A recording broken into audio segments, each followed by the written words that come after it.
머리부터 발끝까지 온갖 검사 다 받았는데 정상입니다. 스트레스 때문입니다. 이런 말만 들으셨나요? 그런데도 몸은 계속 죽을 것 같이 아프고 힘들죠. 검사에는 안 나오는 진짜 위험한 증상들이 있습니다.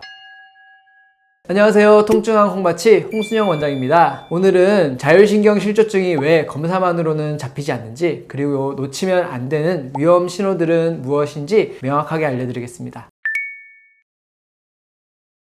우리 몸의 자율신경계는 교감신경, 부교감신경으로 나뉘어서 심장박동, 호흡, 소화, 체온조절 등 생명유지에 필요한 모든 활동을 자동으로 조절합니다. 우리 몸의 자동 조절 장치 같은 거죠. 그런데 이 시스템의 규정이 깨지면은 정말 예상치 못한 곳에서 문제가 터지기 시작해요. 일단 머리부터 시작해 볼게요. 머리는 두통이 가장 흔하죠. 근데 이게 그냥 두통이 아니라 편두통, 분말두통, 경추성 불통 잘 안 듣습니다. 어지러움도 심각해요. 귀에서는 이명이 24시간 울리고, 눈은 뻑뻑하고 아프고, 빛에 민감해지고, 입이 마르고, 침이 마르고, 입안이 화끈거리는 증상도 있어요. 얼굴이 수시로 빨개지고 열이 올라오는 증상도 나타날 수 있어요. 심장은 이유 없이 쿵쾅거리고 불규칙하게 뛰는 부정맥이 생깁니다. 소화기 증상도 마찬가지로 정말 고통스럽죠. 먹으면은 바로 더부룩하고 소화가 안 되고, 속이 쓰리고, 배가 빵빵하게 부풀어 오르는 복부 팽만, 변비와 설사가 반복되는 과민성 대장 증후군까지 아무리 먹어도 영양분 흡수가 안 되는 같은 기능성 위장장애, 아무리 쉬어도 풀리지 않는 만성 피로, 아침에 일어나기조차 힘든 무기력증, 손발이 저리고 차가워지는 말초순환장애, 땀이 비오듯이 쏟아지거나 반대로 전혀 안 나는 다한증, 밤에 다리가 불편해서 계속 움직여야 되는 하지불안 증후군, 심하면 온몸이 다 아픈 섬유 근육통까지 발전합니다. 여성분들은 생리통이 심해지고 생리주기가 불규칙해져요. 왜 이렇게 심각한 증상들이 검사에는 하나도 나타나지 않을까요?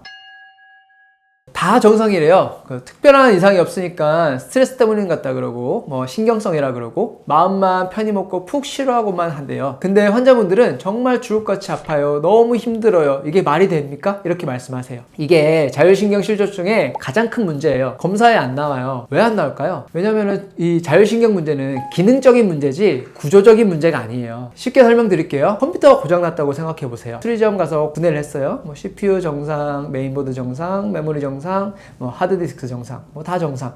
부품은 다 멀쩡해요. 근데 컴퓨터가 안 켜지는 경우가 분명히 있죠. 이럴 때는 운영체제가 망가졌거나 소프트웨어에 문제가 생긴 거예요. 이런 경우는 하드웨어 검사로는 절대 찾을 수 없어요. 우리 몸도 마찬가지예요. CT나 MRI, 내시경 등은 뼈, 장기, 혈관 같은 구조를 보는 검사예요. 혈액 검사는 혈액 속에 있는 성분을 분석하는 거고, 하지만 자율신경이 제대로 작동하는지, 신호가 제대로 전달되는지, 근육과 신경이 협응이 잘 되는지, 이런 기능은 검사로 알 수가 없어요. 그래서 많은 분들이 신경성이다, 스트레스성이다, 심하면 꾀병이다, 정신과 가보란 말까지 많이 듣게 돼요. 그리고 이 병원, 저 병원, 여러 병원 전전하다가 결국 항우울제나 신경안정제를 처방받는데, 이 경우 효과를 보는 분도 있지만 근본적인 해결책은 아니니까 큰 효과는 없죠. 그러다 완전히 지쳐서 치료를 포기하게 돼요. 특히 검사에 나오지 않는데 정말 위험한 증상들이 있어요. 이걸 놓치면 큰일 나게 돼요. 첫 번째로 기립성 저혈압인데, 앉았다 일어날 때 또는 누웠다 일어날 때 갑자기 눈앞이 깜깜해지면서 핑 도는 증상이에요. 심하면 의식이 쓰러지기도 해요. 이게 왜 위험하냐면은 넘어지면서 머리를 다칠 수도 있고, 운전 중이나 계단에서 일어나면 큰 사고로 이어질 수도 있어요. 근데 병원 가서 혈압 재면 정상으로 나오고. 왜 그럴까요? 자율신경이 체위 변화에 따른 혈압 조절을 못하는 건데, 가만히 앉아서 재는 혈압으로는 알 수가 없으니까요. 두 번째로는 체온 조절 장애예요. 더운데도 땀이 안 나고, 그러면 열이 빠지지 않고 체온은 계속 올라가죠. 반대로 추운데도 몸이 따뜻해지지 않고, 손발이 얼음장처럼 차갑고, 몸통은 뜨겁고, 땀은 줄줄줄 나고, 이런 체온 조절도 체온계로 체온을 쟀을 때는 정상인 경우가 많아요. 세 번째로는 위장장애예요. 음식이 위에서 십이지장으로 잘 넘어가지도 않고 계속 머물러 있으면서 토할 것 같고, 며칠씩 배도 안 고프고, 조금만 먹어도 빵빵해지고, 흐름 나오고, 소화도 안 되고, 위내시경 했을 때는 위험이 좀 있네요 정도로만 나옵니다. 위의 구조는 정상이니까요. 하지만 위가 잘 움직이지 않는 기능적 문제는 내시경으로는 볼 수 없어요. 네 번째로는 인지기능 저하예요. 브레인 포그라고 하는데, 머리에 이제 안개가 낀 것처럼 멍하고 집중이 안 되고, 방금 뭐 하려고 했는지 뭘 먹었는지도 까먹고, 항상 멍한 상태로 이제 지속이 되는 거죠. 집중이 안 되니까 공부나 업무 효율도 많이 떨어지고. 그런데 MRI를 찍거나 뇌 혈관 촬영을 하거나 다 해도 멀쩡하게 나와요. 뇌 구조는 멀쩡한데 기능이 떨어진 거니까요. 그럼 대체 무엇이 우리의 자율신경을 이렇게 망가뜨리는 걸까요? 스트레스만의 문제일까요? 아닙니다. 제가 이제 수년간 1,000명의 환자들을 보면서 발견한 위험 습관들이 있어요.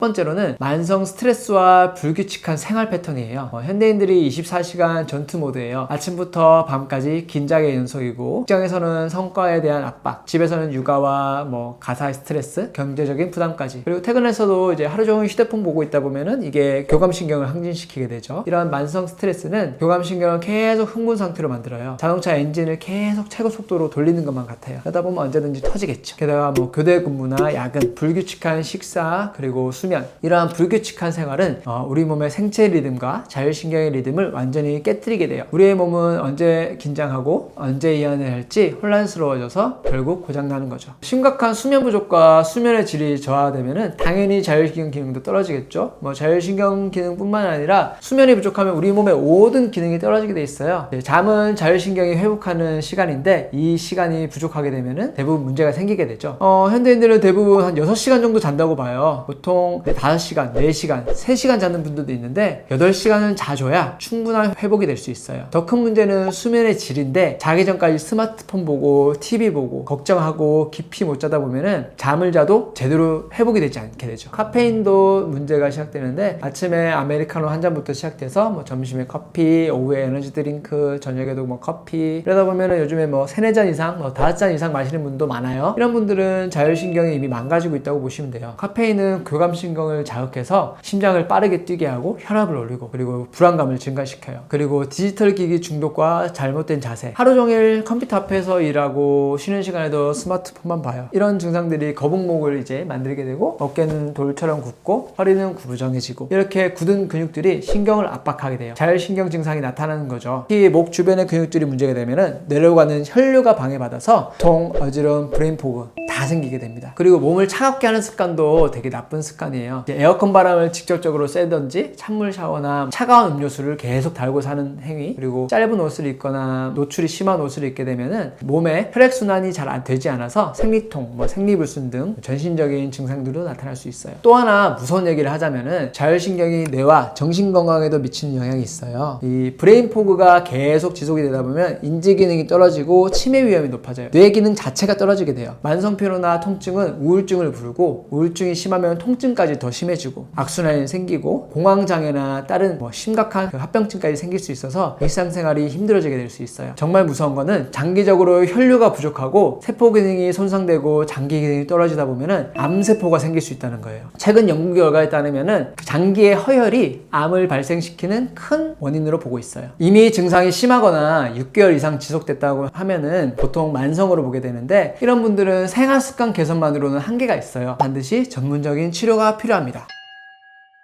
자율신경 실조증은 불치병이 절대 아닙니다. 충분히 치료 가능한 질환입니다. 방치할수록 증상은 복잡해지고 어려워지고 치료 기간은 길어지고 회복이 더 어려워져요. 지금 당신이 몸이 보내는 신호를 절대 무시하지 마세요. 돌이킬 수 없는 상황까지 가는 분들도 많이 봤어요. 자율신경 실조증은 검사보다는 여러분이 느끼시는 그 증상이 먼저예요. 그래서 검사 결과에만 의존하지 마시고 내 몸이 보내는 신호를 정확하게 읽으세요. 개인차가 있고 똑같은 자율신경 실조증이라도 환자마다 느끼는 증상이 다 다를 수 있으니까 전문의와 상담을 받고 치료를 받아보시기를 부탁드립니다. 반드시 치료할 수 있습니다. 꼭 상담 받아보시길 바랍니다. 다음번에는 자가진단법도 알려드릴게요. 구독, 좋아요 부탁드릴게요.